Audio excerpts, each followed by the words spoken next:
Good day, students. Ms. Thomas here again.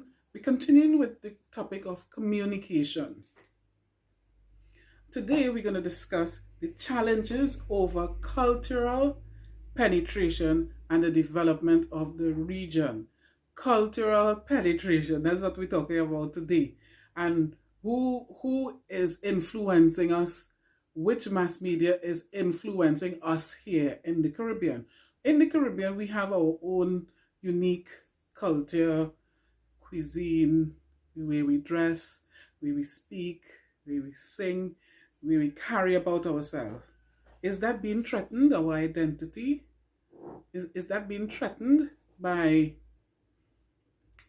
international mass media that originates outside of the region, that seeks to influence us? Remember, that is one of the role of the media, to influence us. Mass media affects us all. It does, affects us all. You mightn't think it does, but it does.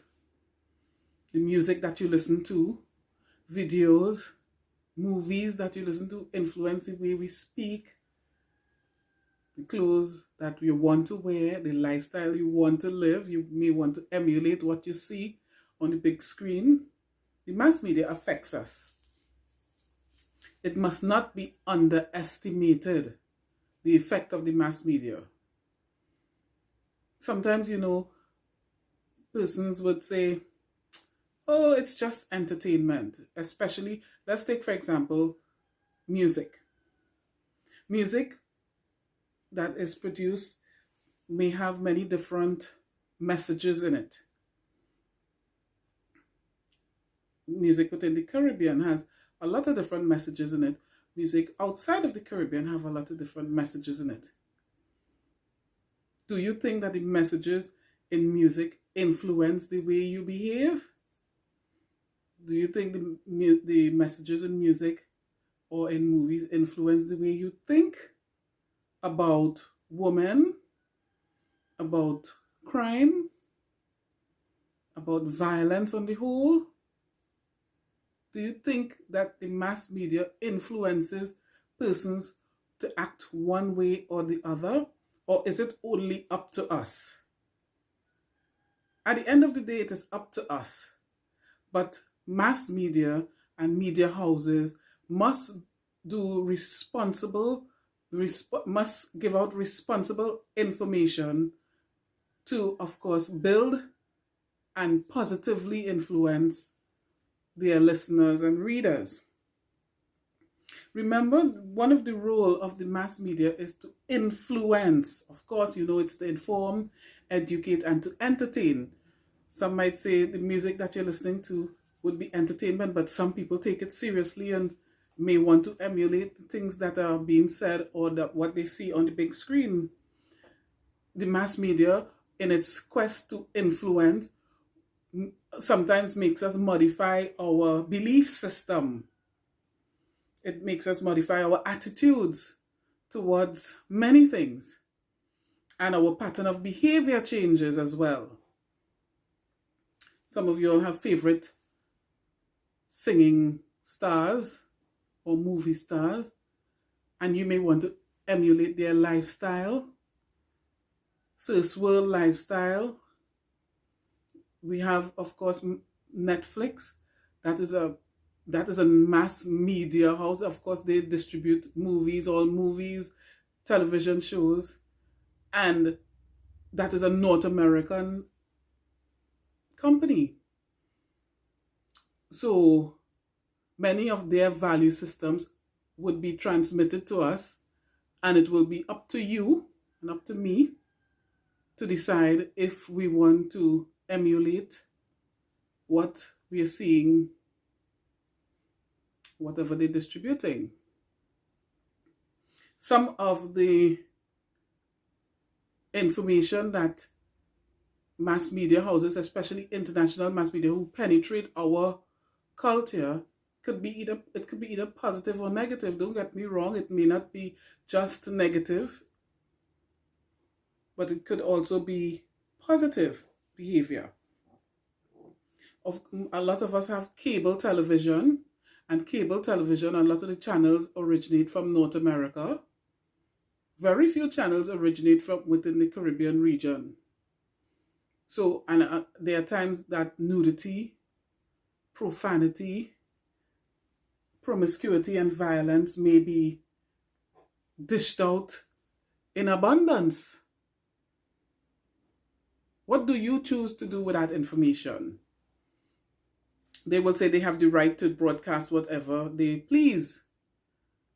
But now it's up to you, the consumer, the receiver of that information, to decide what you're going to do with that information. Now, positive influences could be the culture of North America. Other parts of the world that we see here could merge with our cultures, and of course, they would have positive development. That it is not, I am not disputing that at all. The problem is when Caribbean culture becomes subsumed with North American culture or more powerful nations. Our culture, the spirit of the Caribbean, ends up getting diluted or even dying in certain instances because we prefer or have developed an appetite for content that does not originate within the region. We try to emulate the lifestyle. We try to emulate the way they dress, the way they speak. All of a sudden, we don't value how we speak. It is given more prominence. Their way of life is given more prominence as opposed to our way of life. And there's nothing wrong with our way of life.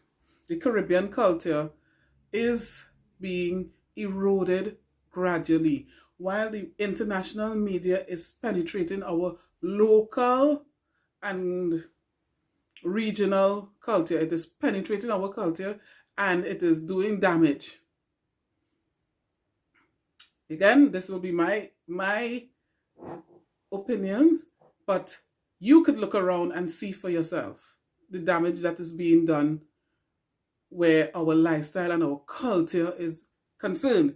And this has direct impact on those persons within the Caribbean region who create content. Our creativity starts dying because advertisers, remember, media houses get most of their revenue from advertising.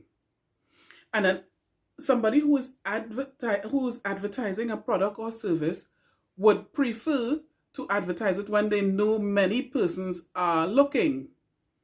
And many persons look when there is international content being shown as opposed to local content. The trend would be when there's local content, there'll be less viewership. And when there's international content, viewership will be high. And of course, so any employer or any organization who is interested in profit, which they should be, would want their products advertised when there is high viewership. So that, of course, trickles down and stunts our creativity as local and regional people, CARICOM people. It also affects us economically because once there's on cable television or any through the internet, advertising from North American countries or European countries come across, and of course it builds and develops our appetite for foreign food, foreign music. We develop our taste for things that are not Caribbean. And if that is the case, persons who are producing local food, local music, local movies would feel it in their pocket because it's not being patronized the way it should be. Because people would prefer to patronize foreign content. So, the choice is yours. it affects us. It affects us in many different ways. Beside affecting our economy and our creativity, it affects our culture. It affects our people and the way we think and the way we behave and the way we treat each other. So it is up to you and up to me to decide if we are going to allow the penetration of international media to influence the way we think and the way we dress, and if we're going to allow it to erode our culture. It is happening, but I am sure that you could choose what you want to emulate. And I am urging you to promote and emulate and love your Caribbeanness. Love your Caribbeanness. Love your culture. Prefer it over someone else's. Elevate it. And once you love it, show it to the world. Others would see the value and appreciate it as well. So today we just spoke about the challenges that over cultural penetration from the international mass media. So it was just a short discussion on the influence that international media has on local Caribbean, local and regional culture. So I hope that you have a wonderful day. Make sure you like, subscribe, and share. Remember, this information is to supplement what your teacher would tell you, and of course your reading. It is not detailed. It is just to supplement what you already know or what you will end up reading in the topic of communication. And I would see you in the next video. Bye. Take good care and like, subscribe, and share.